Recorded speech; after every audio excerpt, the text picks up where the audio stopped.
Behave. All right. Okay. Uh-oh. Which one is it?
Well, Kufar Akbar, everybody, hello. Welcome to another edition of the Crescent radio show. We got somebody here with a hot mic already. I'm going to mute everybody if you don't mind. There we go.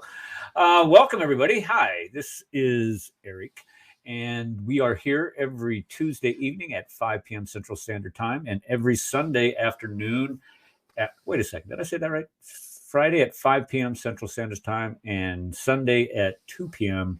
Central Standard Time. And you guys still have not gotten back with me. And I don't know why you guys are holding off on it, because you're always so willing and able and capable to give me advice. And I've asked you guys, do you think it would be a good idea to move the Sunday or no, let me rephrase that. Move the show from 2 p.m. Central Standard Time on Sunday to 3 p.m. Central Standard Time.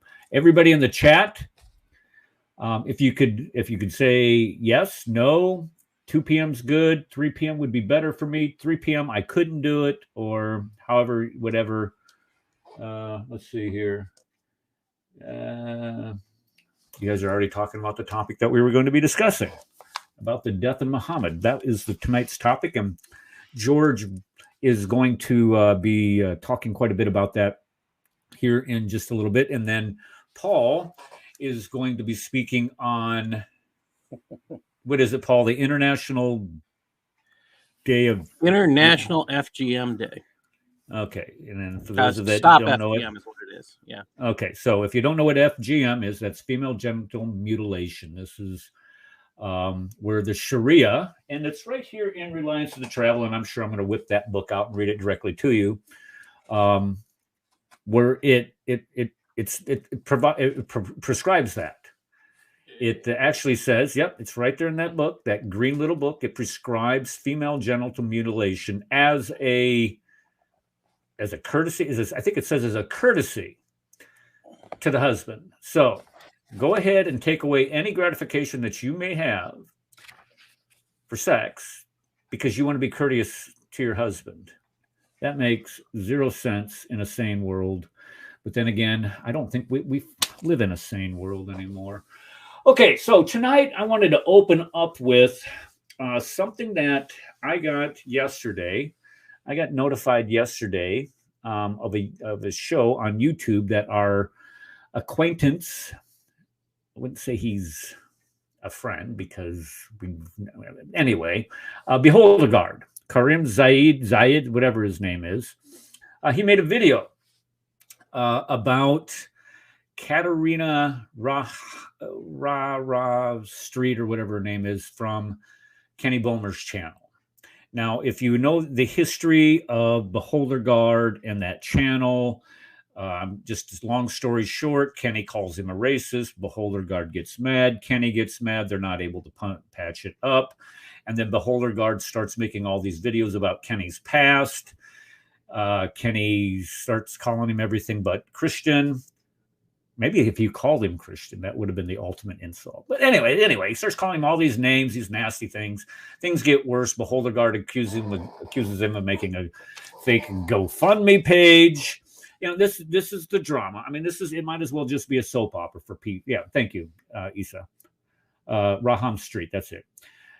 Katerina Raham Street, thank you. Yeah. Then Kenny has this dog and pony show trial, drags Beholder Guard before it, and anyway, Beholder Guard never got along with Katerina. So he called her everything but every name under the book. Well, evidently, he got a hold of some information about her. He made this video about her where she's a nurse. She's a registered nurse, and she has had some problems professionally as a nurse. Now, I don't care, to be honest with you. I really don't care, except for the people that she might care for or supposed to care for would be in danger. The only reason why it matters to me is because these two clowns, Kenny namely, who can barely pass a background check himself because of all his criminal history, and then this lady, now both of these two were the ones that were the most vocal, the loudest about attacking me as being a danger to the children of the school district that I teach in. Me. I'm the danger, not the guy with a felonious past. Now he wants me to be clear on this, that he was not convicted of a felony. That's what he wants to be perfect. I was not convicted of a felony, but you were charged with felony and you pled these down. So you're a felon as far as I'm concerned. I don't care what your strict legal definition is. It matters not to me. But he's saying that I'm a danger to the children of the Cedar Rapids School District because why? Well, I'm an Islamophobe.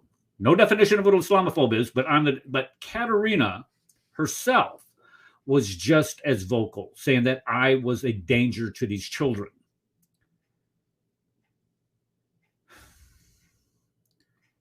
And what reeks the most about all of this, is the hypocrisy.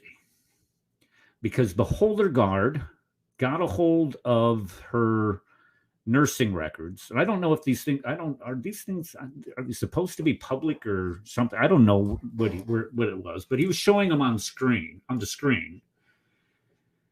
And she has, let's see, there was 3 things there. There was a couple things there. I don't know, no more than 3. But I remember number 1, she walked off her post one night for 40 minutes as a nurse. Just left. AWOL. Now, as a soldier in the United States Army, you learn on day 1 your 3 general orders. And your first general order is, I will guard everything within the limits of my post and quit only when properly relieved. Let me say that really slow. I will guard everything within the limits of my post. Whatever I'm told to guard, I will guard. And I will quit only when properly relieved. I will only stop guarding this when somebody comes in and relieves me. This is a private, 17, 18-year-old privates learn this, not some 30-some-odd-year-old professional who's gone through a litany of boards and testing and methodical checking into the past. No. These are just privates. And she couldn't even do that. But I'm the danger, don't you see? She also had a problem administering morphine. Doctor prescribes morphine. I think I have this right. I might be wrong, but I think I have this right. Doctor was supposed to prescribe morphine for patients. The thing that kills the pain. I've had morphine before. I had it when I broke my ribs skiing. Oh crap. Anyway, it came up missing. On 2 different occasions, it came up missing. Now, if on 2 different occasions it comes up missing, that's just what they found. That's not what they didn't find. So if it was on 2 different occasions, it comes up missing, you can bet your bottom dollar that it came up missing on several other occasions. Now, what it was for, what she used it for, I don't know. But she had the unmitigated gall to sit there and make all of these claims against me with no proof whatsoever. No proof whatsoever. I'm going to report me to the board for nursing. Okay, Issa, we know this guy here. This guy's crazy too. That's why I love him. Islam Issa Mess. This is our buddy Olga. He's a nurse, and she wanted to report me to the board. Look at that, dude. That's like that. See, this is psychopathic. I mean, this is crazy. And there was something else with the saline bag. I don't understand, all the ins and outs of, nursing and what the duties are. But I know if you're told, hey, give this person some morphine and you don't, and it comes up missing, problem. I know if you're told you're supposed to monitor this hallway with all the patients on it and you don't, problem. And it shows up. And here's the thing. It shows up in her professional record. And then there was something where she was supposed to give an IV, and she told the child of the person who was supposed to get the IV to do it himself. So what do you say about this? Well, I emailed the imam who's in Israel, not Palestine. He's in Israel right now. And he responded with the fact that if you want to throw this back in Katerina's face, that's your business, or throw her pat. No, that's not my goal here. My goal here tonight is to make sure everybody understands the type of people that deal with your channel.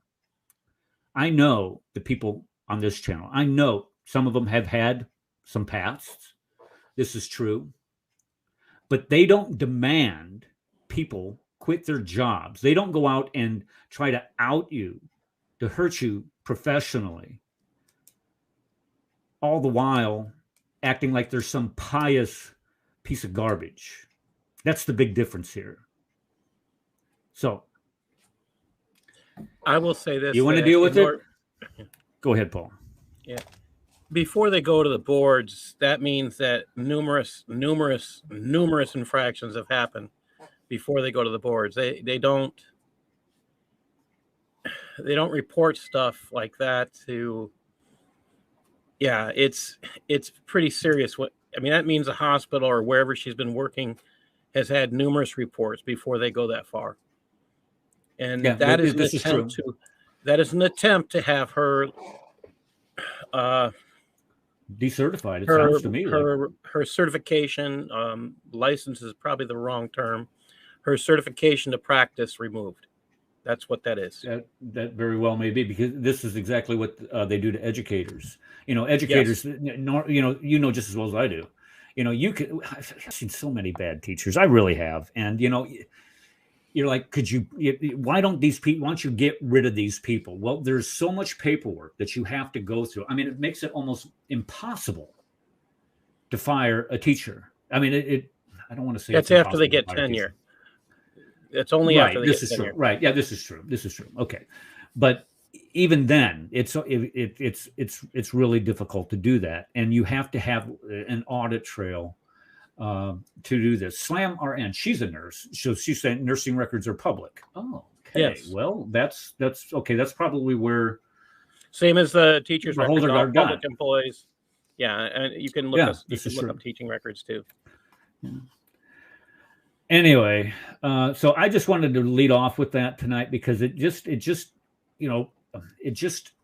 eats at your gut when you think of the hypocrisy that these guys they have to exhibit here in order to try to call out somebody who has nothing in their record like that. So I'm going to leave it alone at that. Nurses have licenses. Okay, I'm sure she cannot administer narcotics. That might be a point. Issa says that she probably can't administer narcotics now because I mean, if you demonstrate that you have violated that trust, that oath to care for the patient, I would take away that. I guess I don't know. Maybe Issa could tell us more about that because there's got to be like some type of training or some type of certification or some type of additional qualification that you would have to have or possess in order to administer certain. Because I know there's a scale of the type of drugs that you can administer. Like just about anybody can give you an aspirin. I'm sure. But I was certified to pass medications by the state of New York for a good while, and not as a nurse, but as someone certified to pass a certain level of medications. And I will say this, that if you got caught with the controlled the amount of that they're talking about, I think that lady is exactly the person who wrote that comment. Islam is a mess. I believe that is exactly correct. That is generally the correct penalty. Yes. Yeah, he says okay because of the more okay. So there's probably you cannot mess up a control sheet, and anybody would hire a nurse who messes up a control sheet is taking too great a risk for their own facility. They're taking a risk with their own facility by hiring someone like that. Yeah, I mean it's a liability. That would be a liability, I would think. Oh yes. Look at Chris wrote here. This is classic. Can we really trust Beholder Guard? That might be true. I think he's a psychopath, to be honest with you. I think he has some type of I think he has issues, but I'm just telling you what was on his screen, and he was reading off the screen, and it looked legitimate to me. He went to her name, and he went through this step process, and so I don't know. Anyway, okay, so let's get to our topic now. George had asked 2 weeks ago, can we do a show on how did Muhammad die? And I got to thinking, how much material is there? I mean, we all know that Muhammad was poisoned by a Jewish woman, and the poison affected him to the point where it eventually killed him. And I was under the understanding that this was just common knowledge among Muslims today. And that is what I get for assuming. So what we're going to do tonight is, he missed with the wrong Jewish woman. He sure did. So what we're going to do tonight is we're going to let George present the ahadith and the information on what the Islamic sources say on what Muhammad died, and how there is, how would we say this, how there is poetic justice in the form of his death, if in fact it was by poisoning. So, Mr. George. Hi. The mic is yours. Welcome. Yes, my pleasure to be here with your distinguished panel. Dr. Kabir, Dr. Kofar. I mean, maybe me and Connie are the only non-doctors here. Wow. But does it make you feel a little inept? I mean, it's all these doctors. I mean, if we had the Dr. Radical Moderate here too, we would have a full deck. We'd have a trinity of doctors.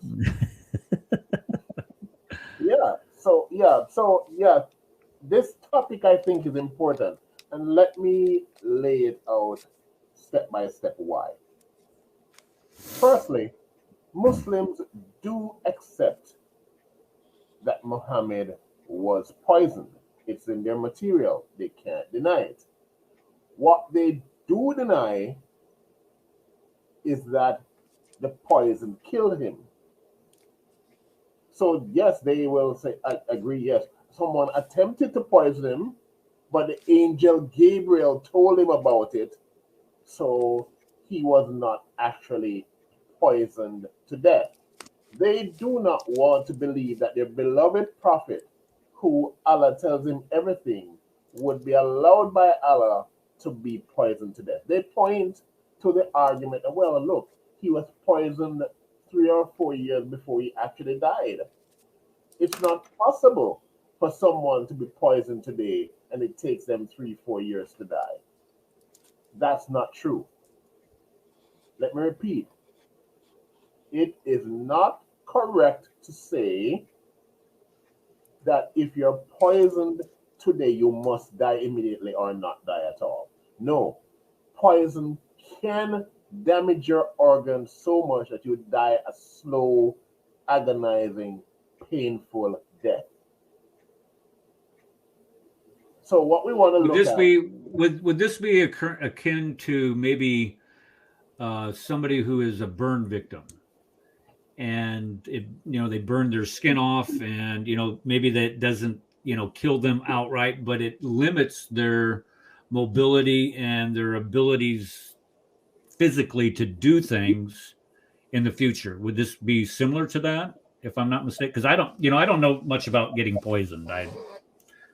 I know a lot about poison gas, but not poisoning people and ingesting it and having it affect the organs itself. If you don't know, that's okay. well, I'm not a medical doctor, and you can check the records. You won't see my name in any record as a medical doctor, but I think many sources will confirm and make it quite clear, and you can reach out to a medical doctor who will confirm that poison can kill you slowly. It just depends on how much of the poison you ingested. Right. Okay. So I am saying categorically that based on what I see from Islamic sources, not Eric's book that isn't even written yet, not any other Islamophobe, from the Muslim sources, it is clear that Muhammad eventually died from the poison. So one, I'm saying that he was poisoned. The Muslims will agree on that. Two, I'm saying that he did not ingest enough of the poison to die immediately. Three, I am saying that it killed him slowly. And four, I'm asserting that he ultimately died from the effects of the poison on his internal organs. I mean, their sources even say that after he ingested the poison, his lips grew blue. It was clear from his lips that he had ingested some poison. The only reason why he didn't ingest enough, I don't think the angel Gabriel told him. Why didn't the angel Gabriel tell him before he actually ingested the poison? It doesn't make sense.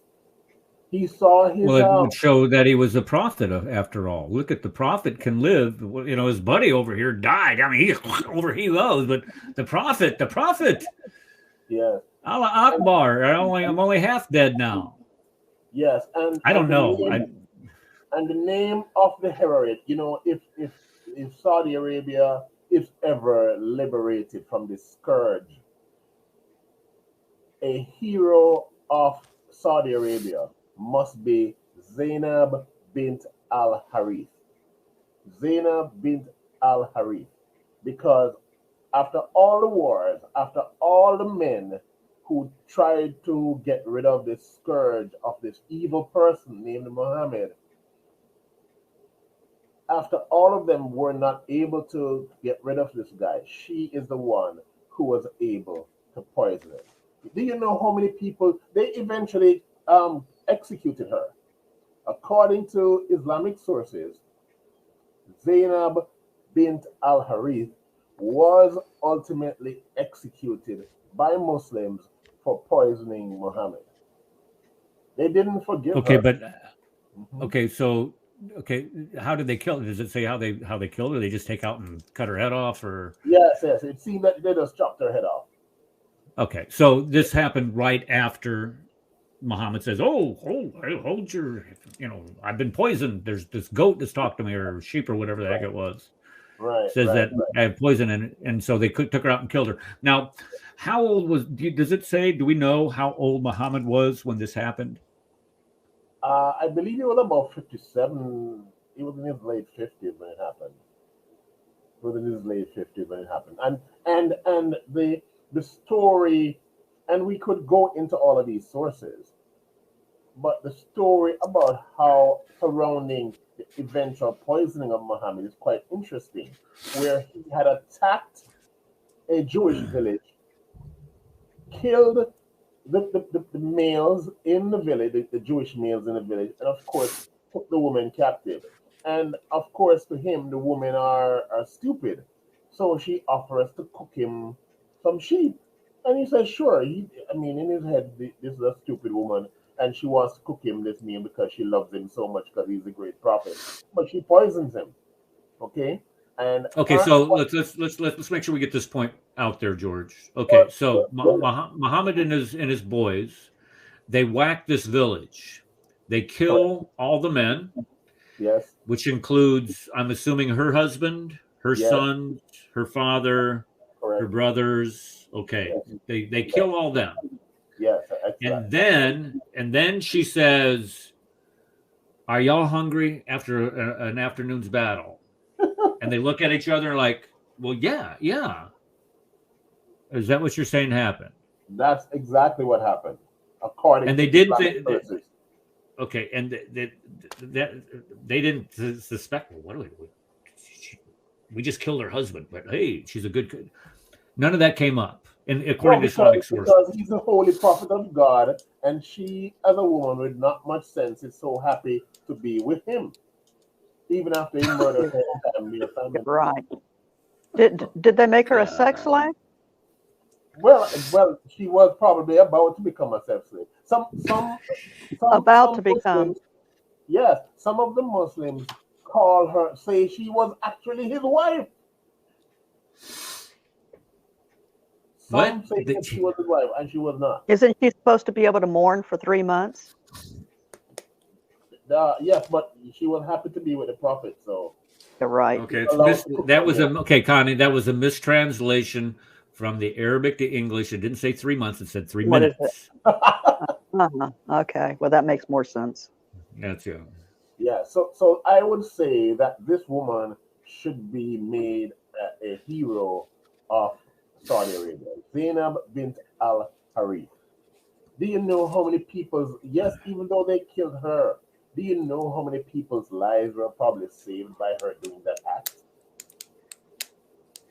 Many people were saved because of it. Tens of thousands. Yes, Hmm. absolutely. Well, if And I think if you follow the standard narrative here, I mean, it was after Muhammad's death that you had the Ridda Wars, where they had to fight each other to make sure everybody stayed a Muslim because nobody wanted to stay a Muslim, evidently.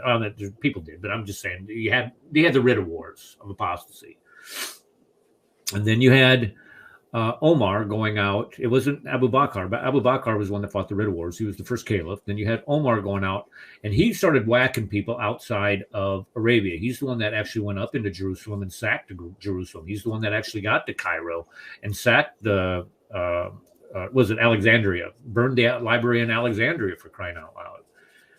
So even I think that, and I might have a little disagreement with you on this, George. I think that even if Muhammad had lived, you would still have seen the same amount of violence that was perpetuated. You wouldn't have got any more because, I mean, if you think about it, they went out and conquered all of North Africa, went into Spain, all the way up to France within 100 years, for crying out loud.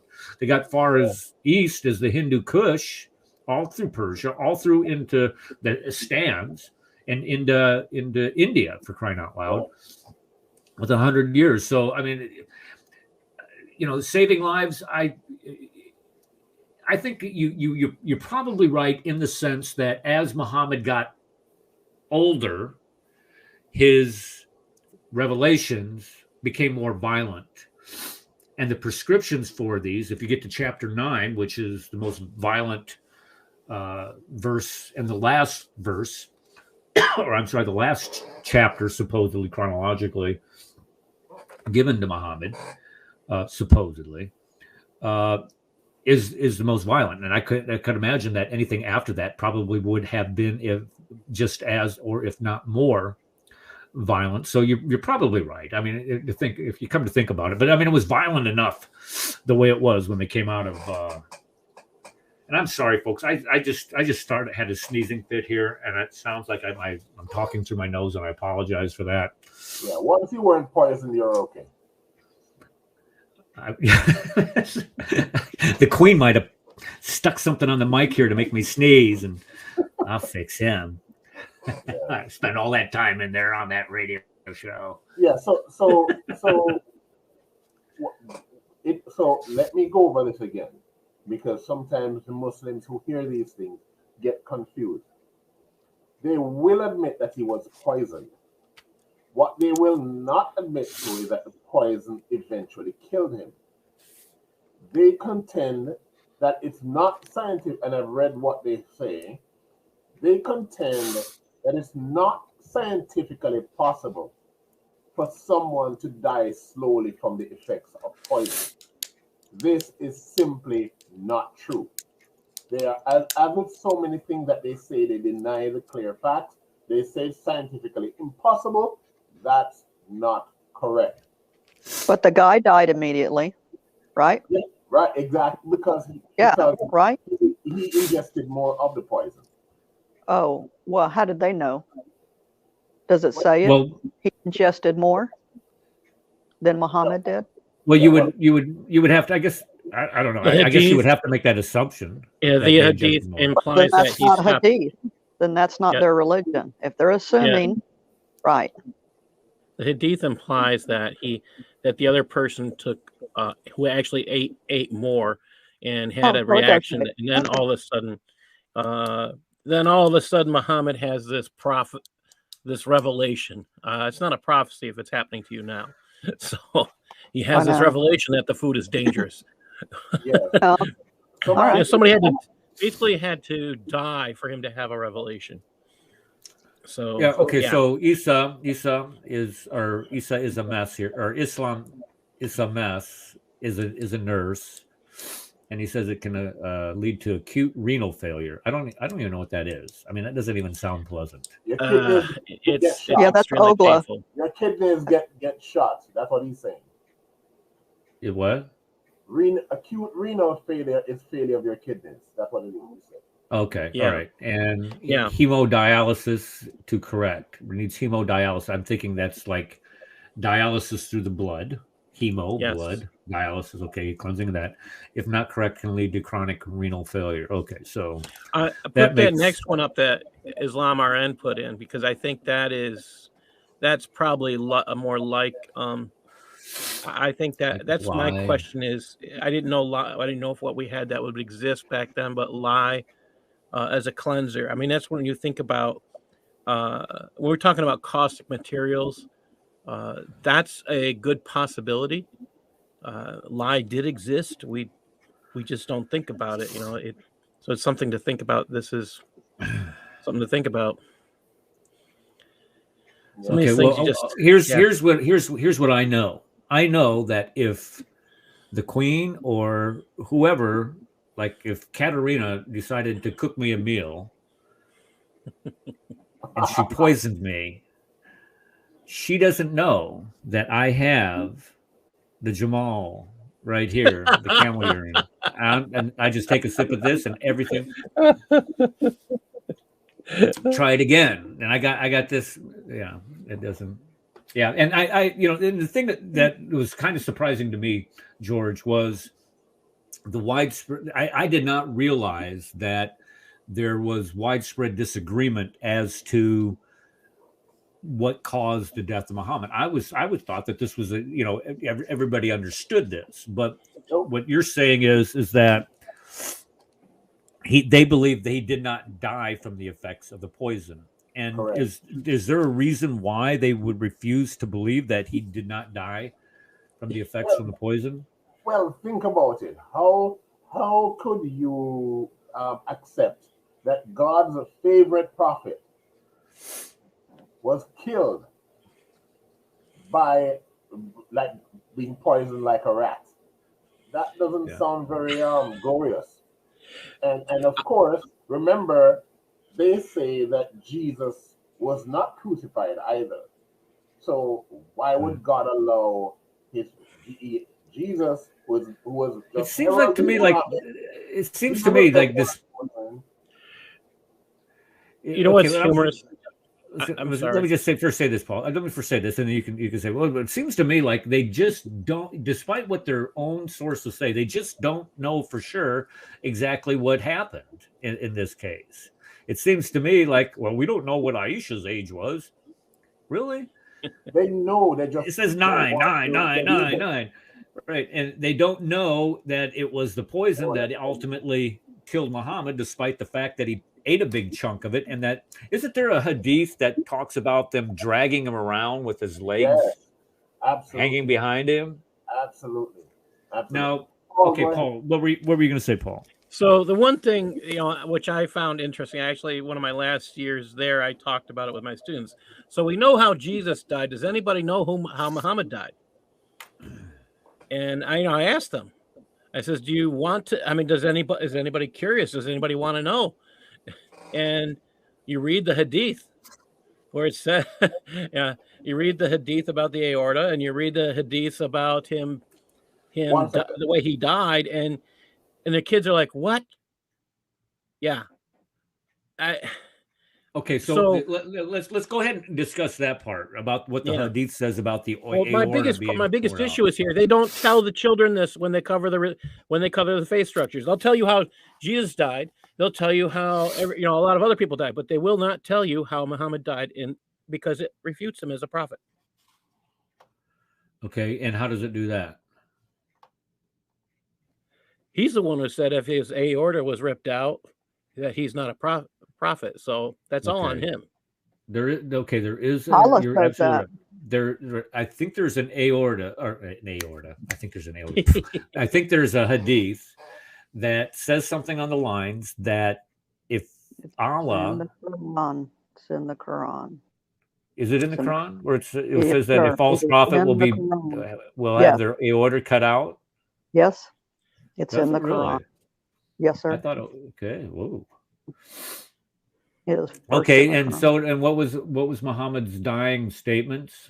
Oh, Aisha, I feel as if what?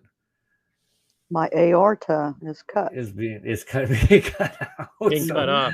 Now, wait a second. Didn't you just tell us a couple months ago that if you're a false prophet, I would cut out your aorta? And now what are you saying again? You must be talking about your kidneys, not your aorta. Good Lord. I don't think you get any more, a better demonstration of how false he was. I love you. You're saying it in a nutshell. Muhammad was not resurrected. I love it. Yeah, if you look at I couldn't make out, because I wasn't looking for pictures of, since we're talking about Muhammad's death, and I Google pictures and images, for the show. And if you go when you do that, you get a couple pictures of the Mosque of Muhammad in Medina, but I didn't know that is that his casket that is on display there? Does anybody know if that's what that is? If they still display his casket in Medina? Yeah. I think it's in Medina. Yeah, it's in that. Well, I know it's in Medina. I'm just saying, what's that? Yeah, it's in a big room, and they've got a couple of them. One is supposed to be empty for Jesus when he comes back and dies. But yeah, there's one main one for Muhammad where they praise and worship Allah before Muhammad there. I thought he was all upset that we built monasteries and churches dedicated to dead apostles, dead monks, dead bishops, dead popes. I thought there was something along the lines. He said that you shouldn't do that, but what the heck did they do there in Medina? They built one of the second biggest mosque in all of Islam over to the tomb of this guy. Yeah, that really works out well. Well, it's the religion that keeps on deceiving, so. Okay. Yes, Isa Masir, hi, remember, hi. shall protect you from the people. You know what I find fascinating, and which is kind of the irony in all of this, is that the lady who poisoned Muhammad was a Jew. Now, this was after the Battle of Khaybar. You know, the old saying, Khaybar, Khaybar, oh, Huda, we're coming for you, whatever it is. Look, it was Khaybar that got your prophet killed. It was Yeah, at Khaybar where him and his chums were so hungry, they said, well, yeah, that's a good idea. Let this woman here cook for us.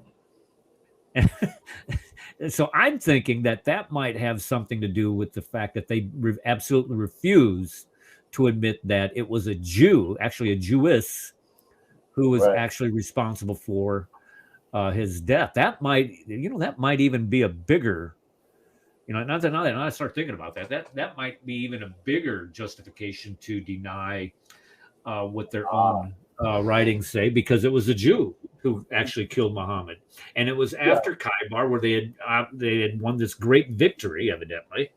yeah. That's a good point. That's a good point. Now think about it. The human that Muhammad discriminated against the most, he despised the most, was a woman, and a Jewish woman at that. You could be in his eyes, in the eyes of their thinking, in their theology, in their ideology, you could not be a lower human being than a woman, and a Jewish woman at that. Could not be lower. And that's the one that ended Oh up yeah, killing because him. we actually just did a show Sunday on Muhammad's treatment of women, what his Sunnah prescribes how women should be treated, and actually what his God Allah describes how women should be treated. So that was that was almost painful. Sometimes you do research on things and you start reading through some of the passages, some of the hadith, some of the things in the Quran that they pertain to, and it just gives you this feeling of abject disgust. Now, I'm not okay. Listen, if Adam is listening, Adam Seeker, if he's listening to this, Adam, I love Adam to death. That what he does is just absolutely phenomenal.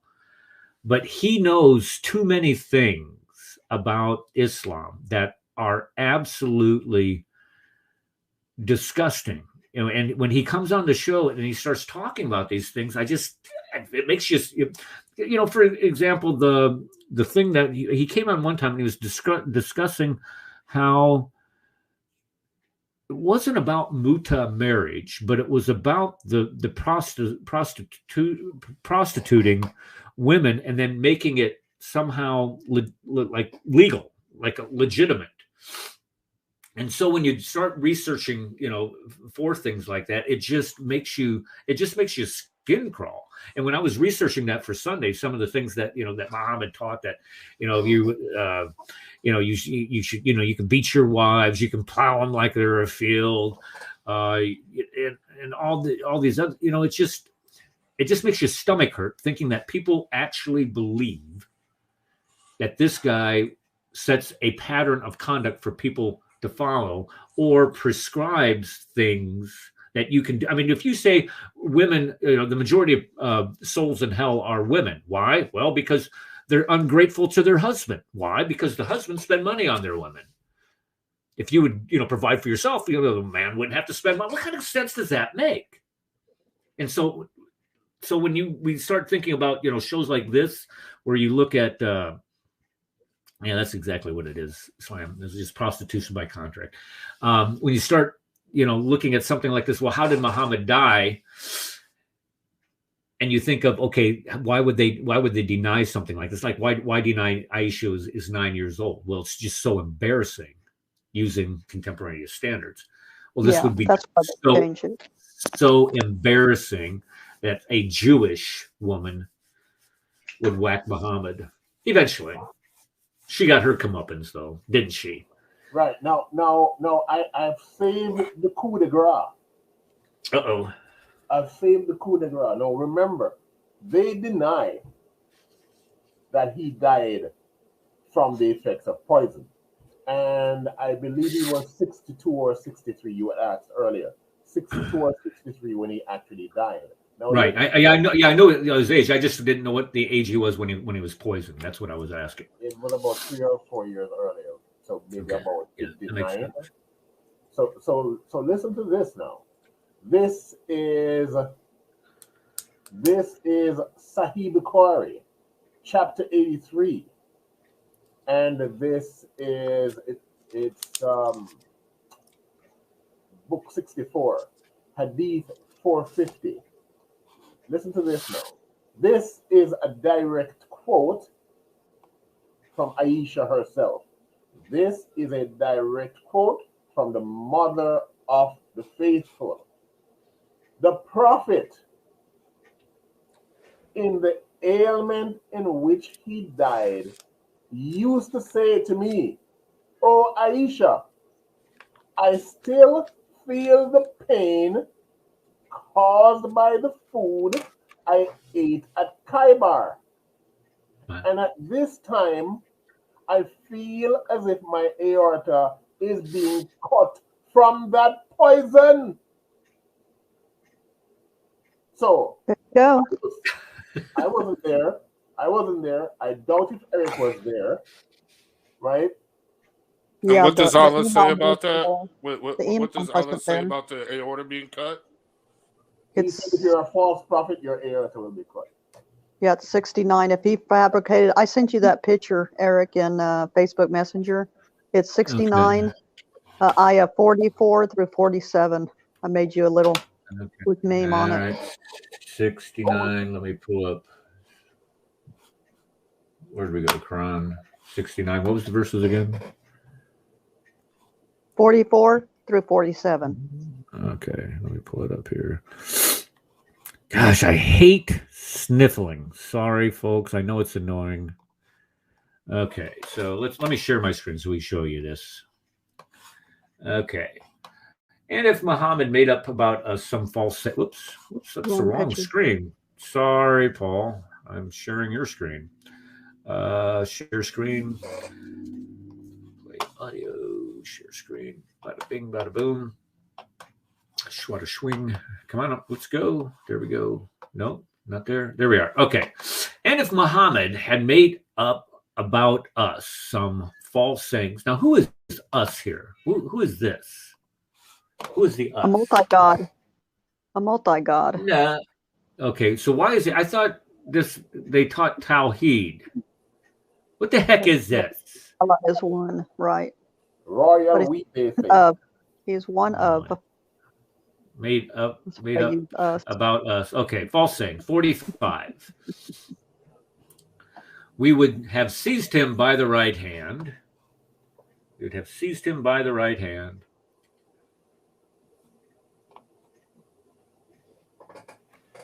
Oh, golly, I'm sorry, folks. Then we would have cut. Then we Right. would have cut him, cut from him Sorry. the aorta, the life, his life artery, his artery of his heart. Yeah. Okay, I'm trying to mute myself. I'm sorry. It says something It's when it's it's it's Now read it's the not rest. it's not Read the Tawheed. rest. It's Taweed, baby. They be smoking that Taweed.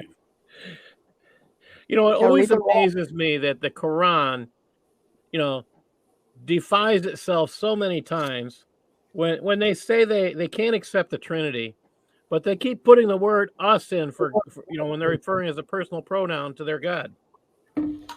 That's the royal we, although it never existed until the 15th century. Like, right. Let's, That shows yeah, you let's probably how young Islam really is. Well,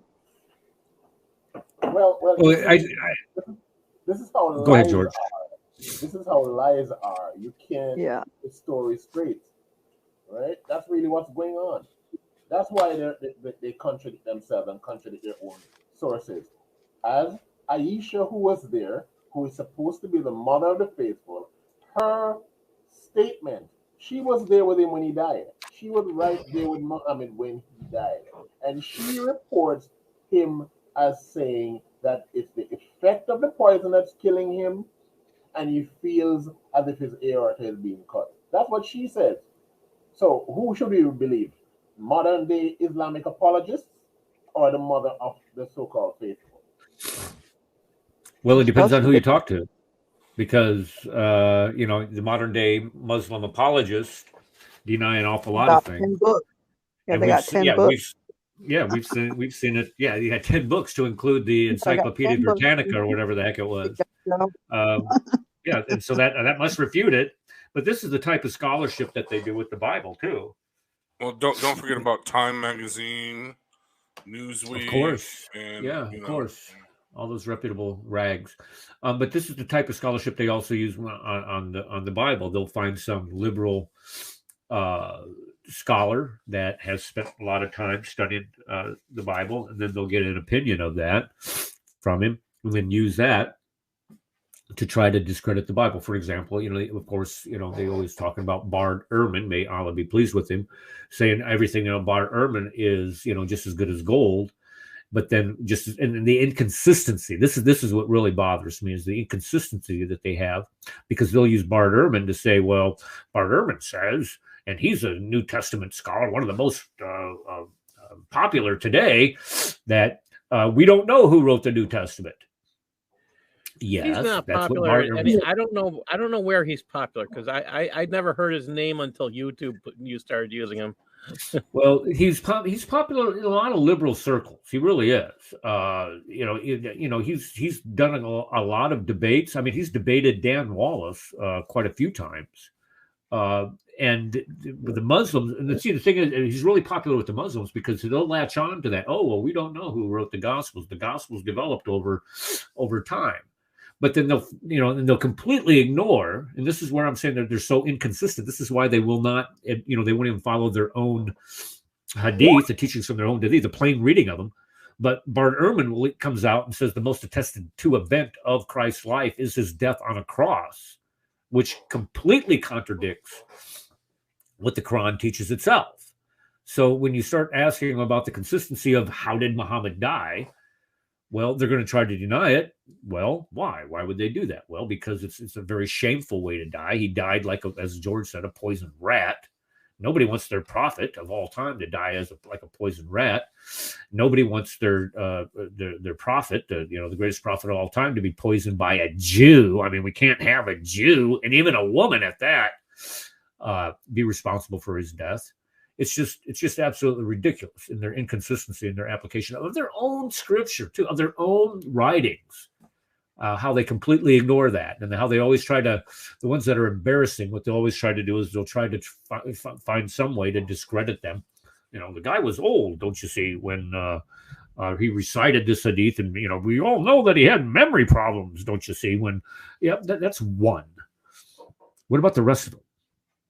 So it's frustrating, and I can see the level of frustration that people have when you start discussing controversial things that are controversial in Islamic circles, such as this. But Aisha didn't. Aisha was young enough to remember. She didn't have no problems with her memory. Well, quit making sense. I mean, that's what the heck? Yeah, she was 9. She had a good memory then. But Well, they she didn't know run how from old her she was. then. Well, and then the other thing They was have to lie about their own Islamic sources, which is so sad. It is, and I would think that if you embrace your faith that much and you go out and you talk about it as much as you do, you wouldn't try to disparage it as much as you do. That's what really bothers me. Okay, I'm going to give a plug for Dr. Kufar Phobia here. He is okay. Can you come up on mic and tell us what you're doing with all this? He's got like 50,000 different coffee mug styles, T-shirt styles.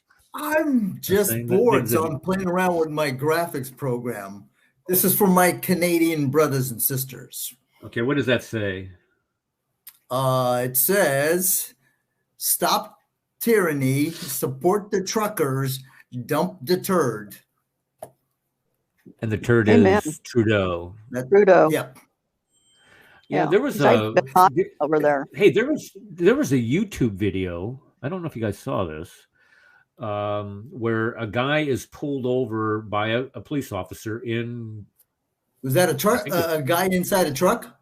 Yeah, he's got a green truck, and on the side of it, he's got a picture of somebody flipping off Trudeau, or it says they give him the finger. I'm sorry to do that. Sorry about that. But they're giving the finger that says Trudeau. I know. Well, watch that YouTube video. And what they did was they bring another like a Suburban, because the cop's behind him, and he's in this green pickup truck, and this lady, she's filming all this on her cell phone. She's talking to me like, look, they've had me about here 20 minutes. So they bring in this other truck, and this other truck parks in front, or pulls in front of him and starts backing up, and it's like it's almost going to hit his truck. So the guy backs up. It did hit him. It did hit him. Oh, it did hit his truck. Okay. Yeah, it tapped him. That's when he backs up. And then he tries to pull out to get out of the way. And they get out of the truck. They get out of the Suburban. And they drag his butt out, throw him on the concrete, and cuff him.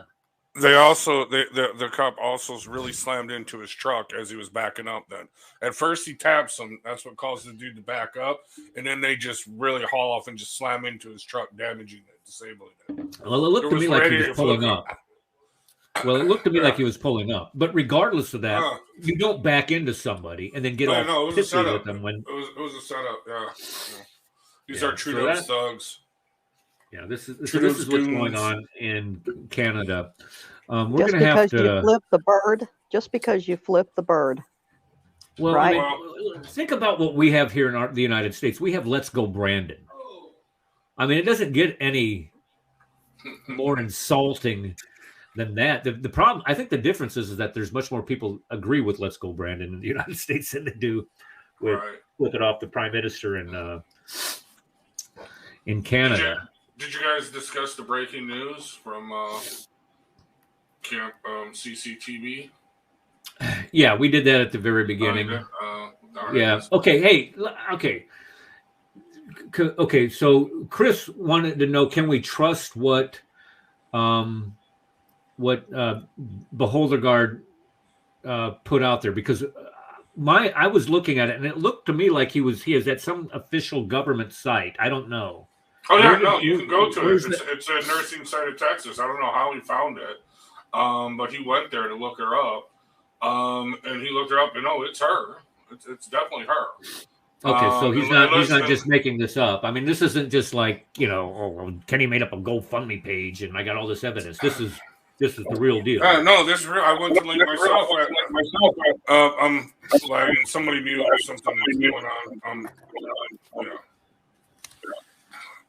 Can you guys mute yourselves? No, I didn't mute. Do you mute? I got echo. I'll come back. All right. Okay, so let's go ahead and move into the third stage. Hey, George, did you have anything else that you wanted to say here tonight? I didn't mean to cut you off. Okay. No, I think that clarifies it. I think what is clear, based on their most trusted sources, this is Sahih Bukhari for just to be very clear. Did I freeze? So can you guys hear me? Oh, big source. Yes, we can hear you, Eric. Yeah. So okay, sorry. You can hear me? Can you hear me? Yeah, I can hear you, George. Okay, we can hear you. Yeah. So I'm saying that using their most trusted sources, from his own poisoned lips, the poison was killing him. Mm-hmm. Only 2 people were there when he was dying, as far as we know, him and Aisha. Only she came out of the room alive. And she said that he said the poison was killing him.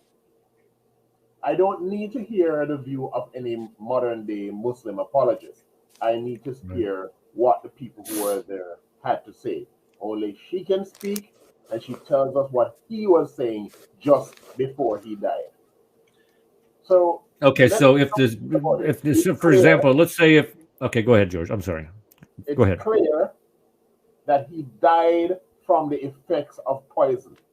Poison does not have to kill you immediately, as one of our medical professionals here said. A couple of them there's 2 or 3 of them that we have in there that actually said that. I think Chloe Wake put in there, and Swam RN, and then Islam Isames put it. All of them are certified in the medical field, and they all said the same thing.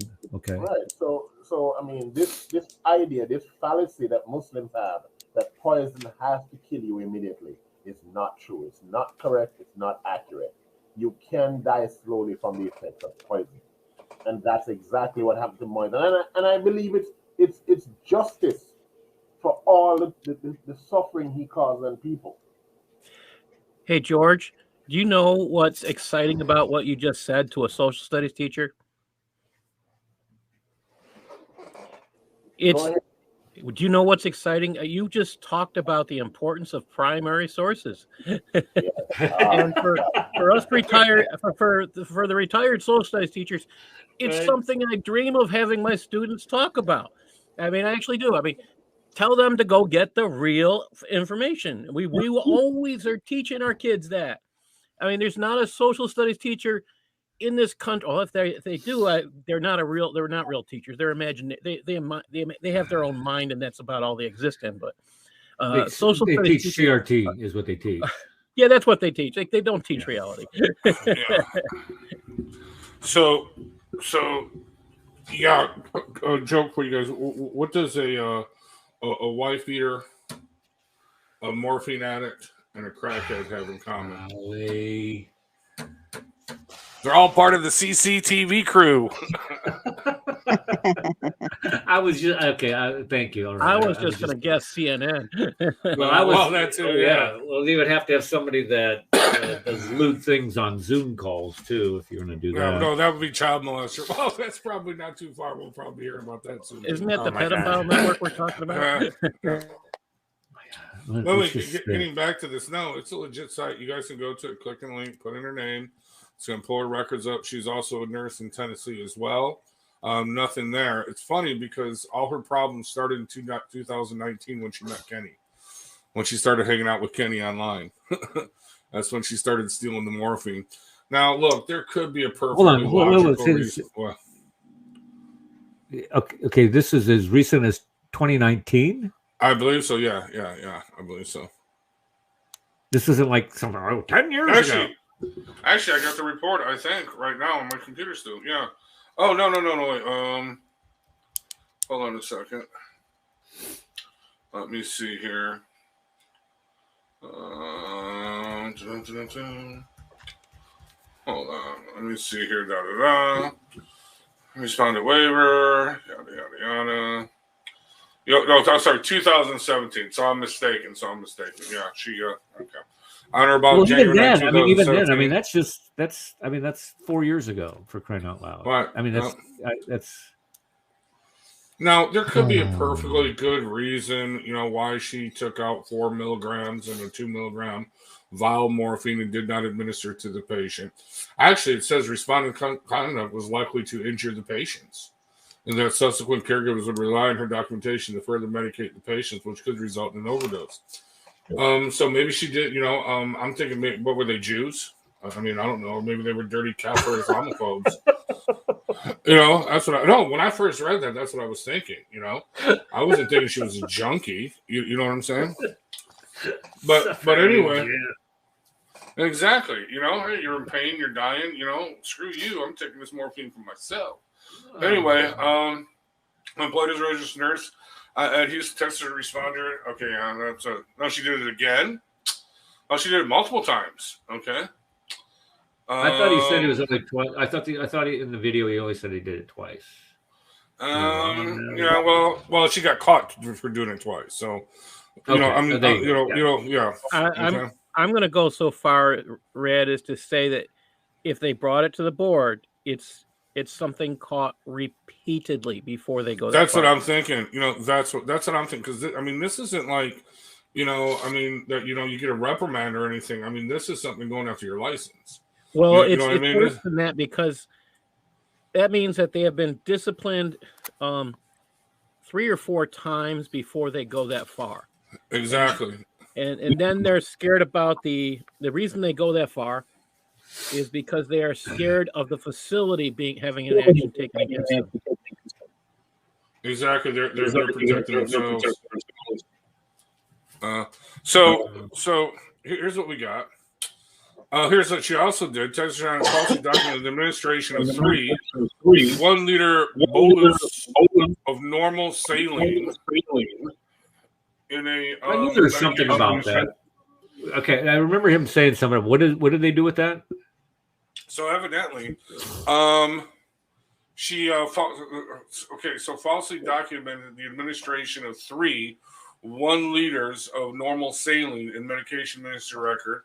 They give the patient's record number. The respondent admitted to false documentation to the nurse manager and charged nurse respondent's conduct creating an inaccurate medical record and failure to administer medication as ordered by a physician could have resulted in non-efficient treatment.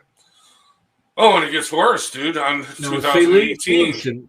Hold on. Wait. A saline solution is just kind of like a drip liquid, correct? To keep you hydrated. Right. Yeah, okay. It's just saline water. Okay, but no. So here we have then again on 2018, with the patient. Now listen to this.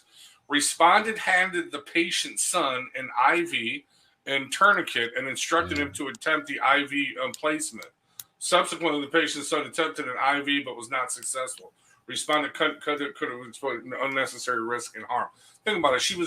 Okay. So like I said, when I first read this, I thought she was deliberately either trying to kill Jews or Islamophobes or make them suffer. I was not thinking that she was a junkie. I have since changed my mind on this because this is showing a pattern of conduct. You know, maybe there are perfectly good logical reasons for this. Okay, all right.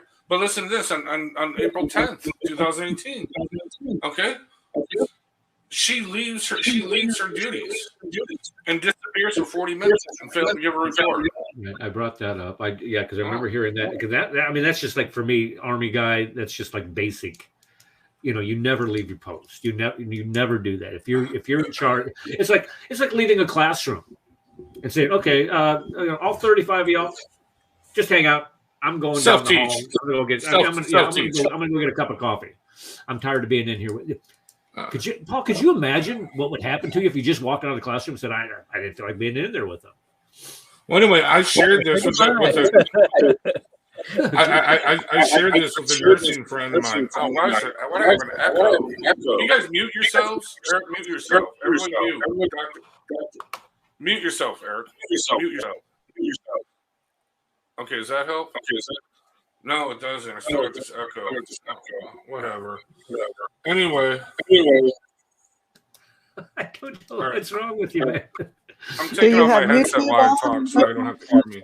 Oh, that's better. So as I was saying, I shared this with a nursing friend of mine the other day, and she's like, you know what? This definitely sounds like, she's a junkie because there's a pattern. Okay, that saline solution. Okay, what these nurses will do is they'll steal the medication, okay, the morphine, and then act like they're giving the morphine to a patient, but instead of giving the morphine, they're just giving saline solution. Okay, so they're not giving the medication. Not only that, but her thing of just disappearing for 40 minutes, that sounds like to me that she went to an empty room and was nodding off and just couldn't make the work because she just shot up. Not only that, okay, but then you have her, was she too stoned? Okay, to properly place an IV that she gave it to the patient's son to try and do because she was too high. You know what I mean? So all these things tend to lead, okay, tend to lead me to believe that. Now maybe there are perfectly good explanations. Well, that's the thing. I don't want to make I don't want to make any type of allegations that she was the only reason why I brought it up is because either way she's a horrible nurse. Well, the only reason why I brought it up was because here you have a woman and a ex-con telling everybody that and threatening and saying, we're going to come to your school district and we're going to get you fired because you're a threat to children, with no evidence whatsoever that is the case. None. Zero. Zippo. Zilch. And how do I know this? Because I've been in the classroom for 14 years. Kenny wasn't there. I know.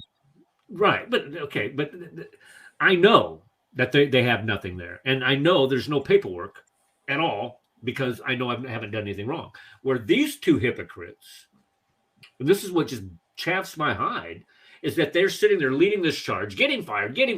He's a danger to society. It's a danger to these children when they themselves demonstrably have harmed other people or are capable of committed these acts which have caused people to not receive the proper care, have spent time in jail for beating your wife, or whatever it is. He didn't beat his wife. He only punched her in the forehead. Okay, Eric, the correct term here, once again, is projection. Yep. No, that's true. You're exactly right, Paul. That's exactly what it is. It's projecting their own faults onto somebody else because they don't like what somebody else is saying about their false problem. Yes. That's exactly what they it is. just lie. You know, well, I'm just thinking we should go to Texas and pick up this hospital with bullhorns and signs and her picture and her medical records and tell everybody that goes in there, if you get treated by Nurse Street Ramen, go get your street ramen someplace else because that stuff ain't any good. I'm just saying. That would just be mean. That really would be. I would like to jump in here on this what kind of nurse you'd call her? Angel of Death or whatever you want to call her. Yeah, I thought she was an angel of death, but maybe she's just a junkie. I don't know. You know, in my few interactions with her, she never rubbed me the right way. And we need to recognize something. You cannot rise higher than your God. And I'm saying that just looking at their character, the things they do, and how they treat people is a clear indication to me as to who her true God is. This God, Allah, is a God of lies, is a God of deceit, is a God of wickedness. I'm not surprised. With this information that's coming out about her. Well, there's a lot of truth in what you say. This is exactly the fruits that you would expect from somebody that follows that type of ideology. Is that what you're saying? Absolutely. That's exactly what I'm saying.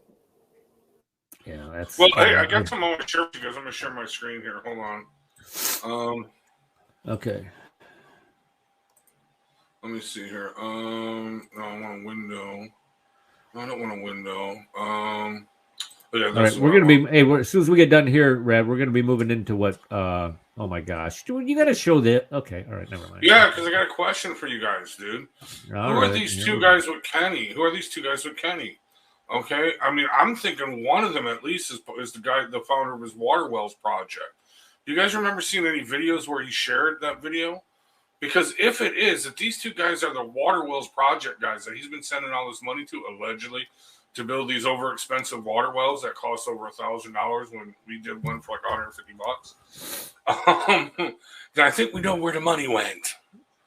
You know what I'm saying? I'm just saying. I mean, can we confirm that? Can you guys go and scour the internet and see if these two are the water well project guys? I don't. Where would you have? Where would somebody begin looking for that? I don't know. Go to we'll have to figure that out. But yeah, I'm seriously, I'm pretty sure I've seen them guys before, and I think it was on Kenny's show where he was talking to them about the Water Wells project. If they're digging water, I don't. Dude, I'm trusting nothing in this dude. I get it, but when you start saying, okay, he's drilling water wells for people that need water, if the people who he's contracting with are banking a little more, than what they should get, I'm saying they paid for him to go into Israel for 5 weeks or whatever, do whatever he wants to do. You know what I mean? That's an expensive trip, dude. Yeah, well, I don't have to tell me that. I know it's not cheap to do that. All right, we'll do. Who sent me a message? Could they be his coworkers since they're in front of the Dome of the Rock? Could they just be two of his coworkers? I don't know. That flew with them. Okay. I don't know. Well, we don't even know why he's there. Is that Dome of the Rock is a shrine to Antichrist? Is exactly what that thing is. It's not even a mosque. Of course it is. It's supposed to be a monument built to commemorate Muhammad's night journey on his shiny pony, but it doesn't say anything on the inner and outer emblem. It says, "Say not three." Jesus was only a prophet. I believe Kenny says I believe Kenny says in the debate he doesn't know if Muhammad took the night journey. I think he does say that. Somebody asked him a question in Q&A. So yes, he Kenny, did say. You're correct. He did say that. That kind of caught my eye too. So that's kind of funny there. Yeah. Okay, let's go ahead and jump into the last topic for the show. If you guys don't, unless you guys have anything you want to add. I mean, Red, I know you came in late. Did you have anything that you wanted to add to this? Just that we got to have a convoy. We got to go down to Houston, Texas. We got to bring bullhorns and signs and pick it outside, because she said, standards, professional standards. She was perfectly willing to have Kenny do that and everybody do that to you, actually promoting it and justifying it. So, you know what? I'm saying, yeah. No, these patients need to know that they're getting the level of care they're getting from this woman could be, dangerous to their health. I'm just saying. Based on demonstrable past conduct, and that's the key thing. We know that she did. There's nothing that. Okay. No. All right. All right. My voice is fading on me. All right, Paul. We're going to talk about tonight. We're Sunday, according to Paul. As a matter of fact, Paul, I'm just going to let you discuss this, and I'll chime in when I need to. Okay, go ahead. So I'm now posting my videos to Rumble. So for those of you who are looking for why I'm not up, I got 2 strikes from YouTube bots that consider when you talk about Islamic hate, you are now a proponent of hate speech.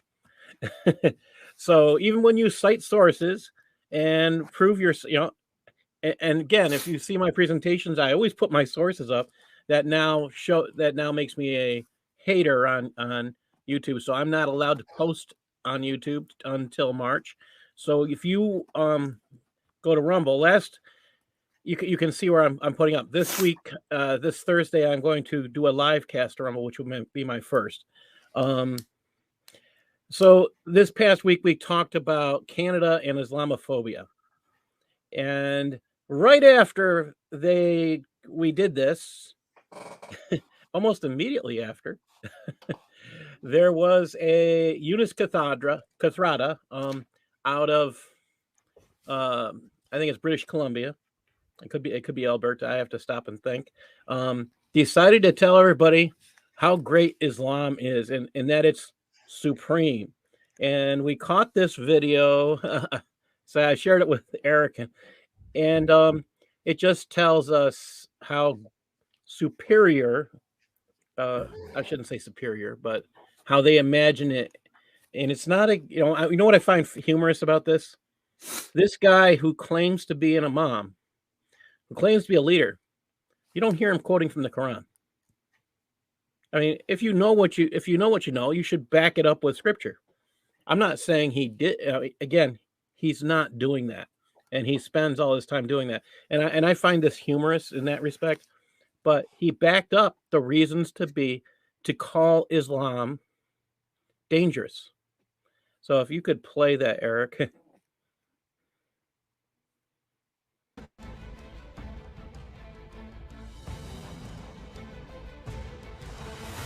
I think you need to boost the sound. I don't know how. Can you pause it, Paul? Al-Islam is superior. Okay. Can you guys hear that? Can you? Okay. It's pretty low.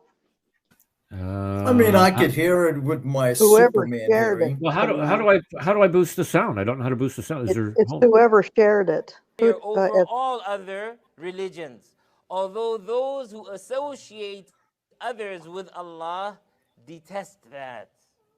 They don't want Islam to prevail over all religion. You know, when I look at these ayat, when I read them, and when I ponder these ahadith of the Prophet sallallahu alaihi wasallam, it becomes so clear to me why the non-Muslims are actively fighting against Islam, why they are afraid of Islam. It is as though they believe in these texts more than we do. They know for a fact that Islam is superior. And they are afraid that you and I will now begin to adhere to Islam. That makes them scared. Because if we now start applying the laws of Allah in our lives,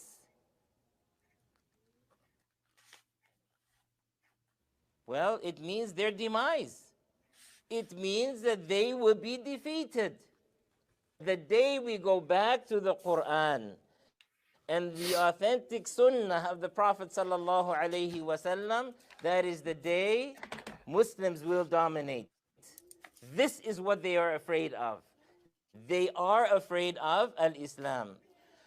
In this other hadith, the Prophet sallallahu alaihi wasallam tells us that the religion, that is al-Islam, will reach everywhere the night and day reach. In other words, there isn't a place on the face of this earth except that Islam will reach it. The opponents of Islam, they know these texts are true.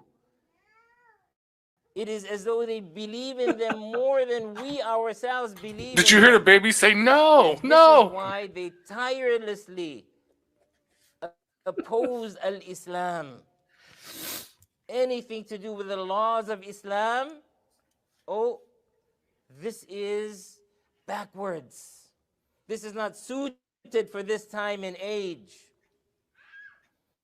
This is oppression, and so on and so forth. We hear it day in and day out. Hold on before this goes off. So hold on, let me do one more thing here. I want to give you right back to the title screen here.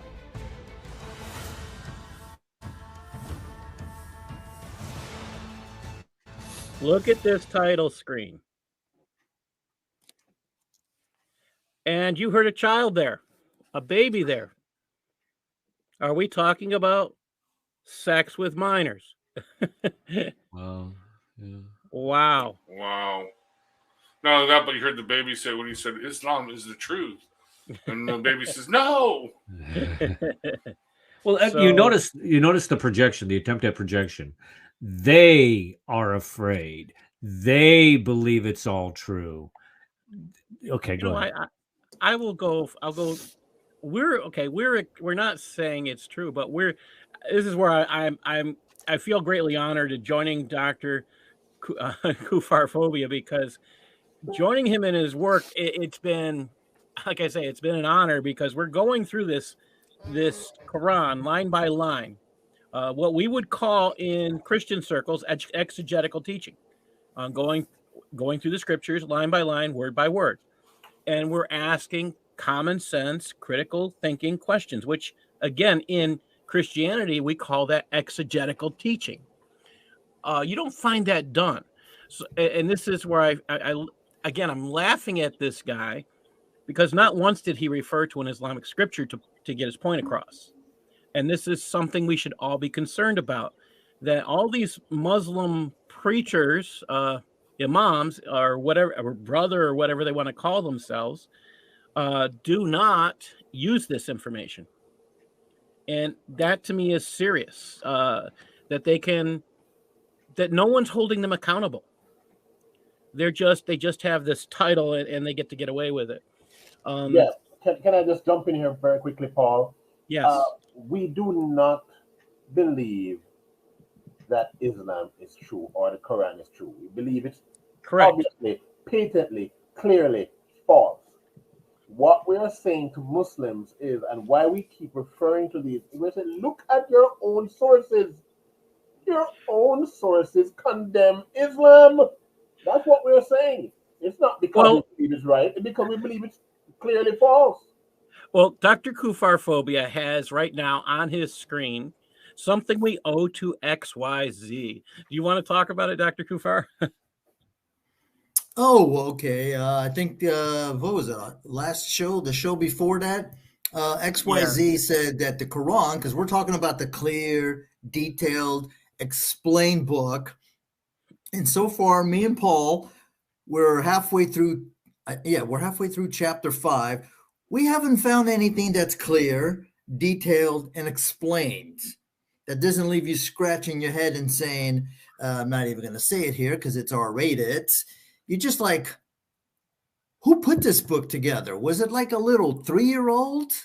So he came up with the Quran, the clear as mud book. So I made a meme out of it, and I gave him credit on the meme.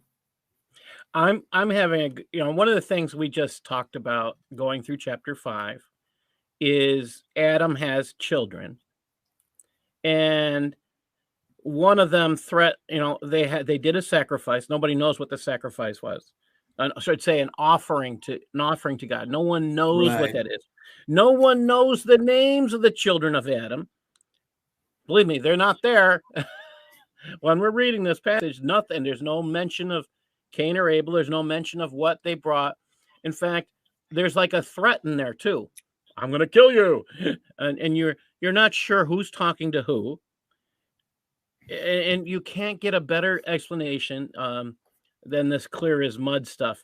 And the other thing I just want to let people know again, I will be on Thursday on. I'm not allowed to post to here. Let me see if I can. You want to look up if you look for the Sutlifian report, you'll find past videos. And I cannot remember my Rumble name. I'll look it up in a few minutes. But we're gonna do a broadcast, my first live broadcast of Rumble. There I don't get strikes for telling the truth. Only YouTube is protective of Islam or protective of Allah. I always say it's a religion with an affirmative action program in the media, and it truly is. I mean, any criticism of it is called to some type of phobia, some type of bigotry, some type of racism, and then all praise of it is the only accepted mantra. And then they have the unmitigated gall to say that they don't get a fair shake in the media. It's absolutely ridiculous. When you can. I'll put.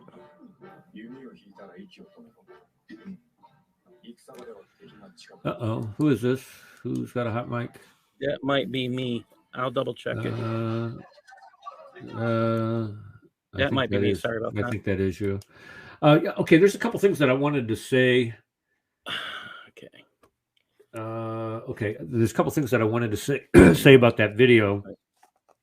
You notice that he says, "Okay, we are afraid." Can you guys hear me? He's saying that we are afraid of Islam. Now, this is what we call a mantra. This is if you keep saying this, keep projecting this. You keep projecting this on people, saying that they're afraid of Islam. They believe, what was it? They are frightened of Islam. They know Islam is superior. Notice the language that he's using. And that once they start applying Islam, they know that we know that our demise is near. Why? Because they're going to have such a superior, this is what I glean from it, they're going to have such a superior mode of conduct that everybody's going to want to emulate it. You're right. And it's just a bunch of bunk is all it is. It's nothing but lie on top of lie on top of lie. Number one, nobody is afraid of Islam. We're not afraid of Islam at all. We're not Islamophobic. We do not have an unwarranted fear of Islam. We do not have an unwarranted fear of Muslims.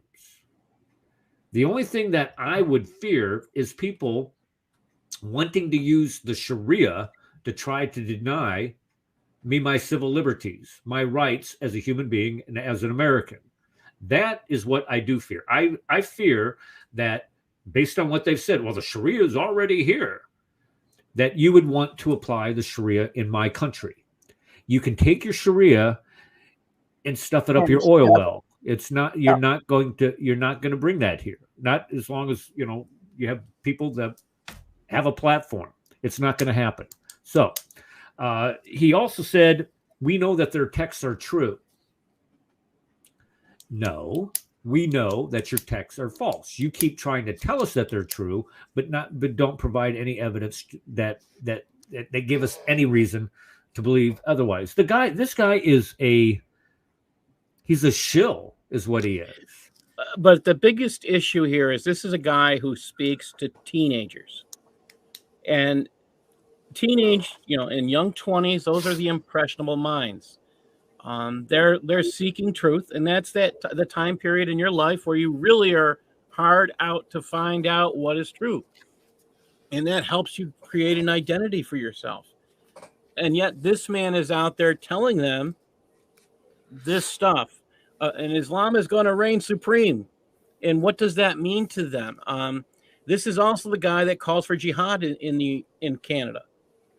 You can Whoa. go to memory and you can find stuff where he tells them this. So why he's allowed to actually stay in the country is beyond me. Why they haven't taken his leadership roles from him is beyond me.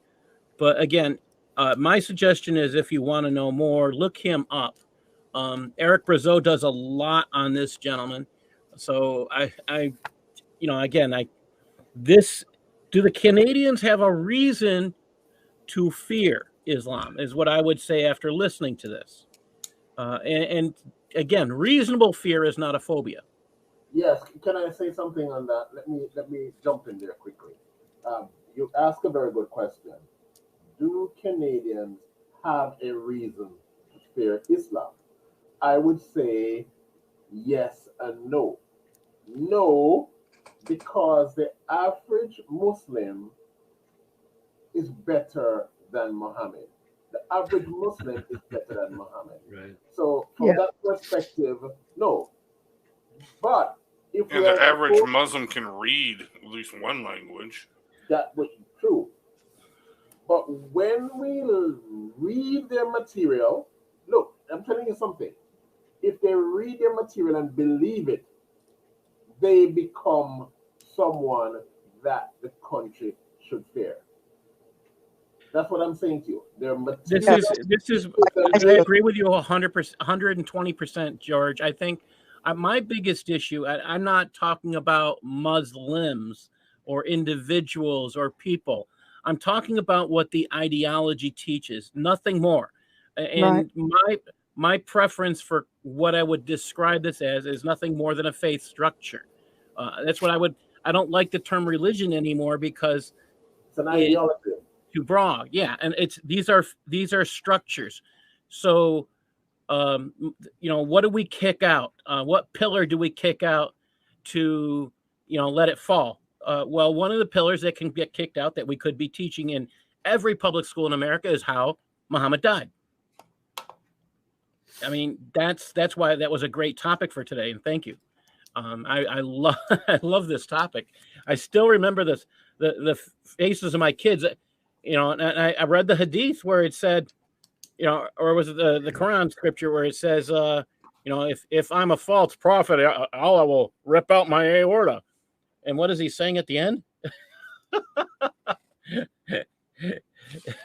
I feel as if my aorta is being cut out of my chest. Yeah. He's just saying that Muhammad said that. Mm-hmm. I mean, I don't even know that she, when I read that, I reflected back and I said, does she actually know that he said he would be a false prophet? My belief is she didn't have a clue about the previous statement. Because I don't think she would have said anything that would make him look bad. Not intentionally. No, and being that people that did say anything that made him look bad, they ended up getting themselves killed really quick. I mean, how many people? We got over 40 different instances where he has people killed for insulting him. So it's not hard, any stretch based on the company. I mean, I don't even go down that rabbit hole. So just forget I said that. Rad, you got your screen there that you want to share for some reason or what? What's going on with this? Yeah, I want to play a video, take us out. I think it would take us out with a smile on our face. It's kind of funny. Well, we're not ready to close out yet because Paul had something on the screen that he wanted to share. I can share it. We can close out. I mean, we've been here an hour and a half. We don't have to stay for 2 hours. No. Well, no, let Paul go. Paul all right. I thought we was ending. Okay. All right. this week, Jihad Watch put this article up as a source, and I thought it was hilarious. It's in Premium Times. I believe this is I didn't exactly check which country it was from, but it says Friday's sermon. Islam endorses capital punishment for social stability by this guy Murtadha Gusau. The Quran establishes killing is forbidden. Yeah, like where? But has clearly established conditions under which capital punishment may be enacted. Okay. When you read this right again, there, it's spreading mischief in the land. It's right there. Yeah. So spreading mischief in the land, the second crime for which capital punishment can be applied. I had a lot of fun reading this, and then I responded to it. That's why I wanted to share it. So he writes, spreading mischief in the land can mean different things, but it's generally... Can't see it. Can't see it. Thank you. Go ahead, Paul. I just taken off the screen. Sorry. Go ahead. Okay. Spreading mischief in the land, it can mean different things, but it is generally interpreted to refer to those crimes that affect community as a whole and destabilize society. Then he writes in the name of Allah, so I'm not going to bother with that stuff, but he goes on, all perfect praise to somebody, name starts with A, the Lord of the worlds. Okay. I testify that there is none worthy, blah, blah, blah. Dear brothers and sisters, today, the question of whether to apply capital punishment for unusually severe or heinous crimes is a moral dilemma. So he doesn't read the Quran? He doesn't read the Hadith? Right. Or is he protecting Allah? So my belief here is that he's protecting Allah. So here he goes on. The Quran establishes that killing is forbidden, but clearly establishes conditions under... It doesn't do that. He writes down, if anyone kills a person, unless it's for murder, again, notice this dash, this double dash, all right? That is important to understand. Unless it's for murder for spreading mischief in the land, double dash, it would be as if he killed all people. That's actually, this phrase actually is talking about Jews killing people. That's all it's, he didn't tell anybody that. He doesn't. Okay. Right. Notice how he notice. Okay. Notice. Okay. Go ahead and finish that thought, Paul. I'm sorry. Go ahead. So he deceived the people because he's protecting Allah. He goes on. Life is sacred. No. Let's go back. Hold on. Go back to 532. Notice how he leaves off the front of the verse. Yes. Because the front of the verse says, as we have prescribed for the Jews. This has nothing to do with the Muslims. If anyone kills a person, it has nothing to do with it. This is for the Jews. Second thing is, we know where this verse came from. It didn't come from Allah. It came from a Jewish rabbi. This is Midrash Sanhedrin 9.5 stuff. Third thing, read the very next verse. The very next verse, what does it say? If people do commit corruption in the land, you kill them, you crucify them, you cut their hands and feet off at opposite ends. People like Eric Smith, who's spread corruption in the land. Exactly. Yeah. Again, this is an imam who published in a major news source of. I'm gonna go back and double check which country this is in, but I mean, I'll put the link up later. I think I may have had it already. I'm sorry. And he's putting up misinformation to protect Allah. He's got to protect Allah. What is this? I mean, what kind of a God do you serve that you got to protect him? Right. Yeah, exactly. I mean, if he's protected, he ain't God. Yeah. So this goes on. Islamic philosophy. Oh, wait a minute. I thought it was theology. Holds that a harsh punishment serves as a deterrent to serious crimes. We're talking about Haddad here. According to Islamic law, in the first verse quoted above, that again, he lied. He gave misinformation.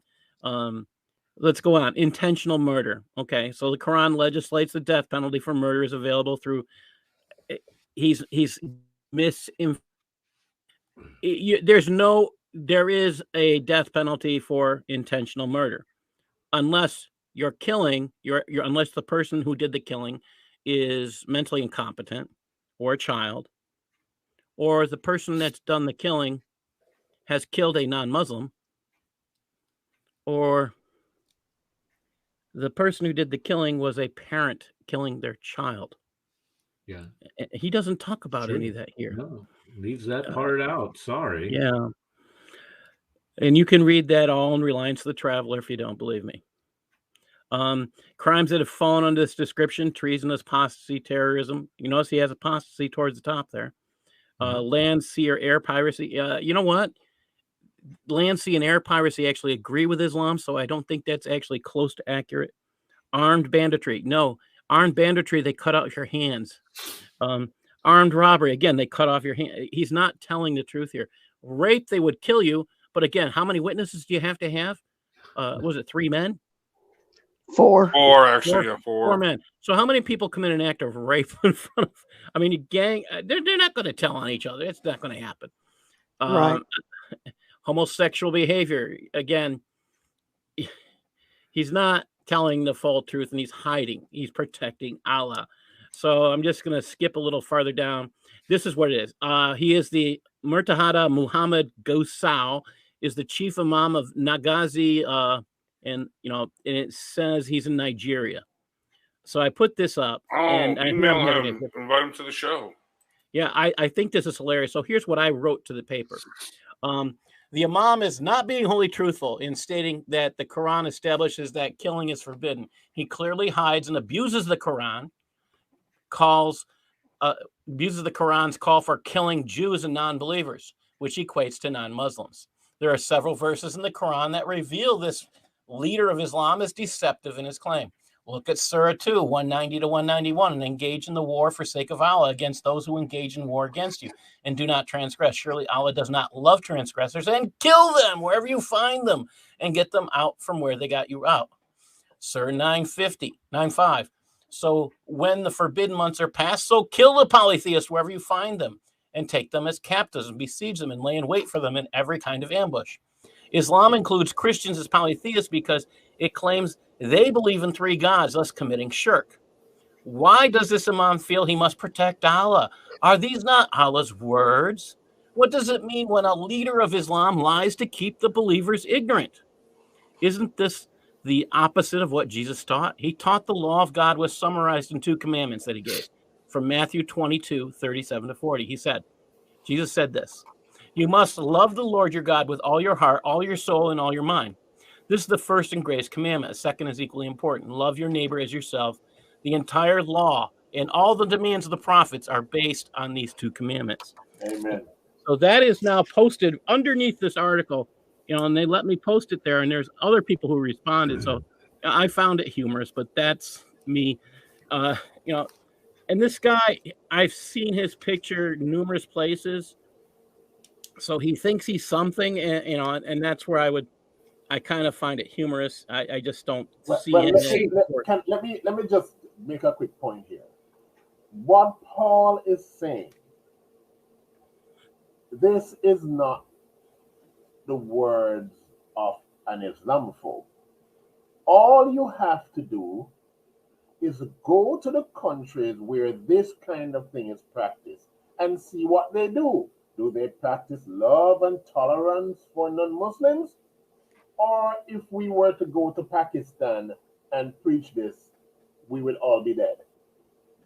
That just, Jesus said, by their fruits, you will know them. And I'm saying, in the countries where these rules, this religion, this ideology is dominant, what happens? It's exactly as Paul described it. My big concern is that, I'm sorry. No, go ahead, Paul. I'll wait. Again, my big concern here is that we now have exposed an imam who lies to protect Allah. Is this happening at your local mosque? Oh, of course it is. Of course it is. Now it says that he's from Nigeria.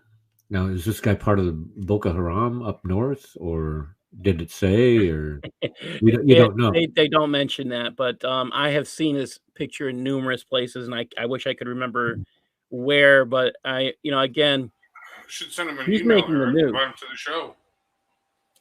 Yeah, that's an idea. You know what? I will send a post to invite to join us. Yeah. Okay. Yeah. Ask him to come on. He can explain to us why he's dotting in 532, trying to hide the fact of the verse's application. Also, and I noticed this is one thing that he did say, because he gives 2 reasons for capital punishment, and one of them was for somebody that commits intentional murder. But the second one was spreading corruption. Apostasy. No. Yeah, that's spreading corruption. No, It's the same. Yeah, it's the same. There was two though. That yeah. The second one, it begins by saying, but there's several different categories here of what spreading corruption in the land. It didn't say spreading corruption though. What did it say? It said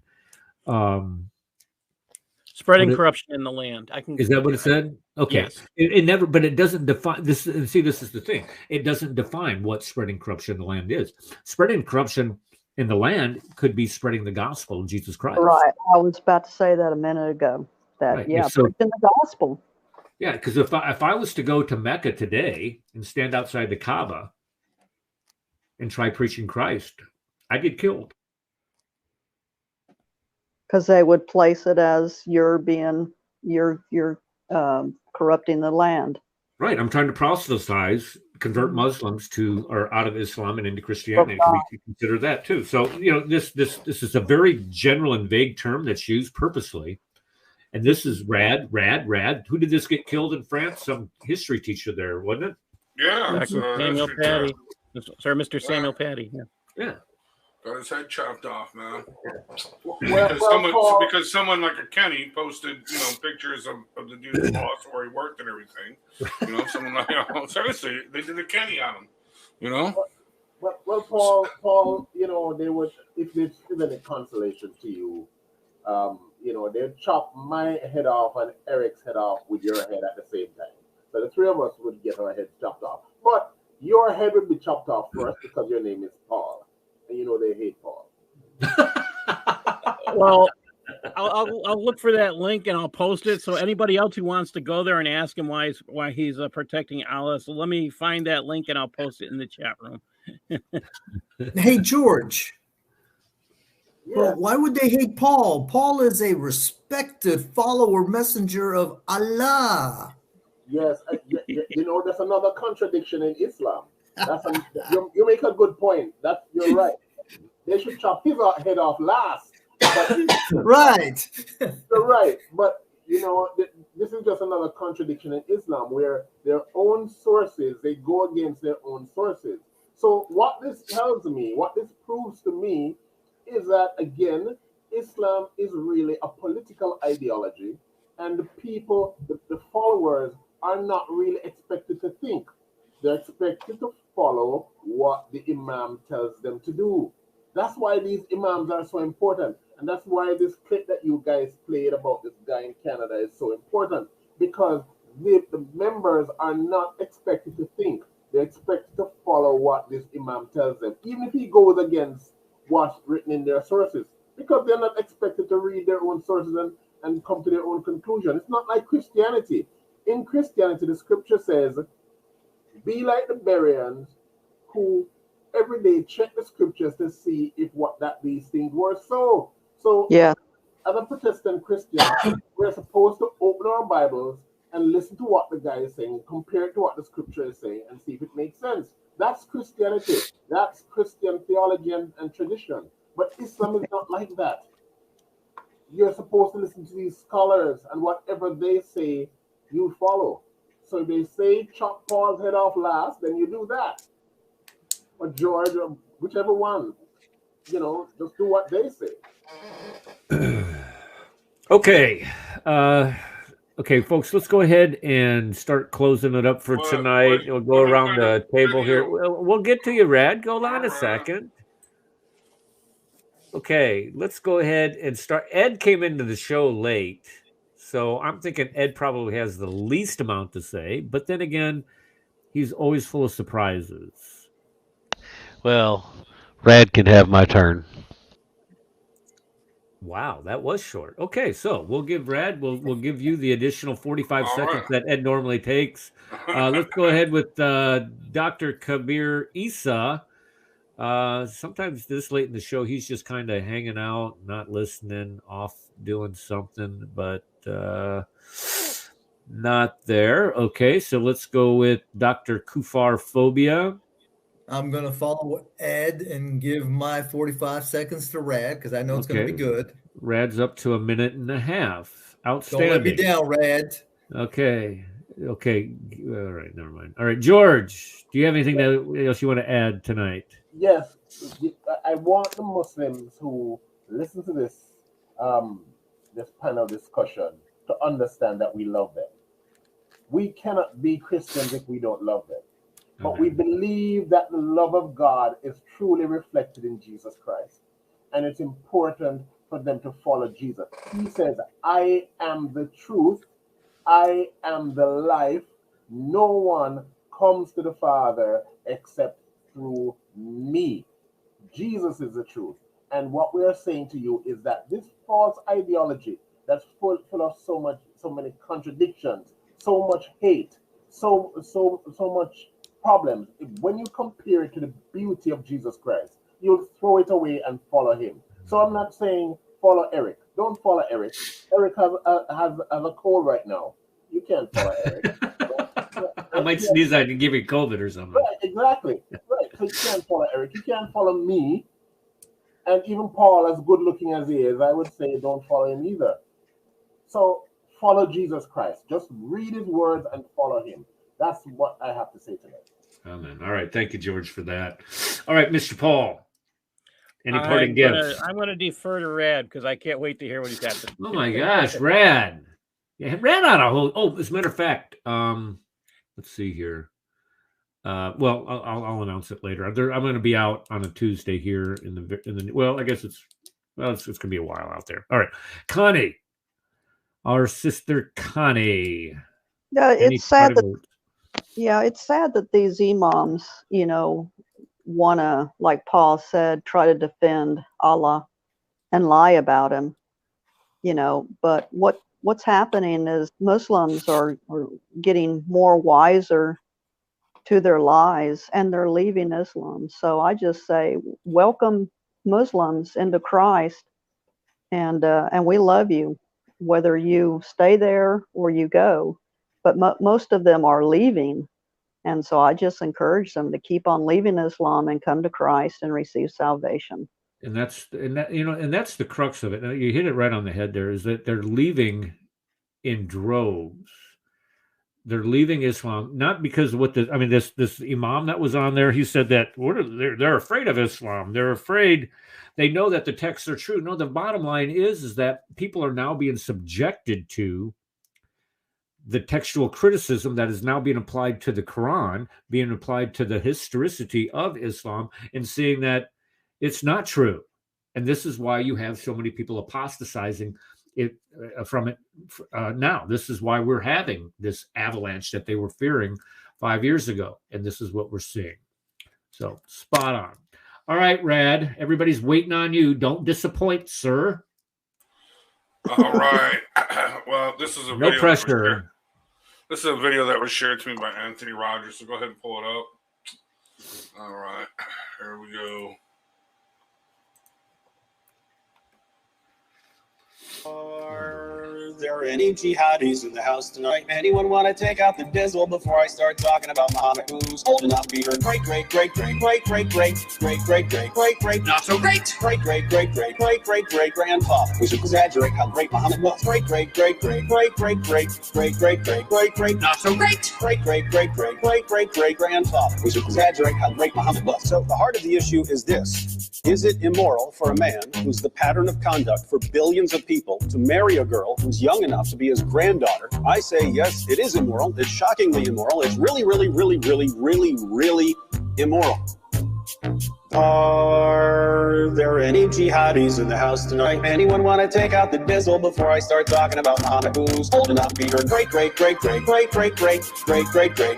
not so great grandfather? We should exaggerate how great Muhammad was. The religion of Islam says, no, you're wrong, David. It's not immoral at all. Not only is it perfectly acceptable, it's an act fit for Islam's ideal pattern of conduct. And only a racist, Islamophobic, hate-mongering bigot would have any problem with Muhammad's marriage to a child.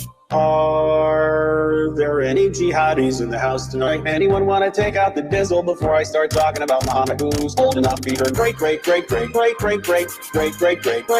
so great grandfather? We should exaggerate how great Muhammad was. Sheikh Yusuf Estes, one of the most popular Muslim speakers in the world, compares Muhammad and Aisha to Romeo and Juliet. Somehow, I don't think that Romeo and Juliet would have enjoyed such lasting popularity if Romeo had been 51 and Juliet had been 6. Are there any jihadis in the house tonight? Anyone want to take out the diesel before I start talking about Muhammad, who's old enough to be her great great great great great great great great great great great great not so great great great great great great great great grandfather? We should exaggerate how great Muhammad was. If my daughter reached the age of menstruation at 9 years old, I would say you are ready. You are ready to get married. If you look just at the Quran, you will get the indication that you can have sexual intercourse with 5-year-olds. Are there any jihadis in the house tonight? Anyone want to take out the diesel before I start talking about Muhammad, who's old enough to be her great great great great great great great great great great great great not so great great great great great great great great grandfather? We should exaggerate how great Muhammad was.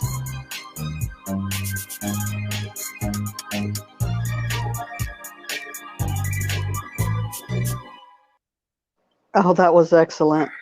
I need to play with that one. I need to add my frosting to that thing. I thought it was pretty good. Oh, that was awesome. Poor Eric's muted. He's speechless. All right, and I'm supposed to follow that. Really? Really? So was it worth it, guys? I hope it was all Oh, worth it. yeah.